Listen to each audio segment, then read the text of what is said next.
the expected release of the last living American held captive by Hamas. Edan Alexander, that's who we're talking about. The teenager who was captured by Hamas during the October 7th attacks. Now, after all this time, he is finally coming home. Eyewitness News reporter Cranmore is live in his hometown of Tenafly, New Jersey, where hundreds are gathered, anxiously awaiting news of his release. Crystal?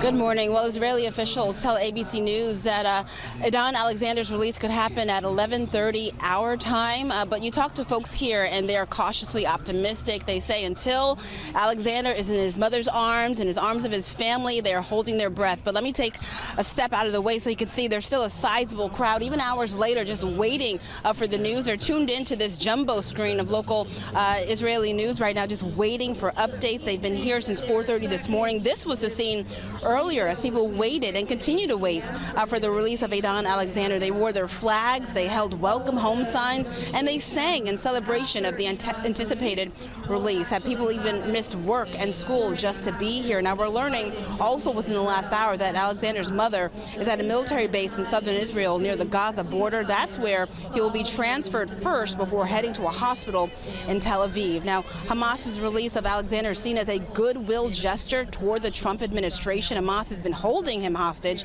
since its attack on Israel on October 7th, 2023. Alexander was next up for release when the last ceasefire ended. We did speak with local lawmakers who are here this morning about the announcement and to friends of the Alexander family. Take a listen. First of all, we want to see him out of there, and we want to see that he's in relatively good condition. Again, we're talking about more than a year and a half being in captivity, so that's the first and foremost, that's the concern. We want to see that he's okay. But putting this aside, we are ecstatic. There's no words. I'm shaking. I cried part of the night. Woke up 3:45 this morning, felt it was super important to come out here, to feel it's really different when you're watching on your couch and when you're sitting here with really thousands of people, to feel the emotion that everyone feels when Edan Alexander, who lives just a few minutes away from here, after 584 days. In terms of our overall objectives is right to always get all the hostages home. Edan being the last living American. We still have 4 who are not, who we don't believe are alive. We have to get them home and the other hostages home. We've got to make sure we bring peace to the region. Now, we're told that once Alexander is released, there will be a pause in combat in the Gaza area until Alexander crosses into Israeli territory. We're told that entire process could be about 30 minutes.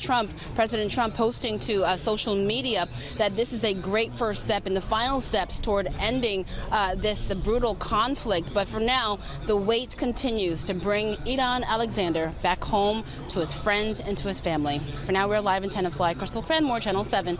Eyewitness News.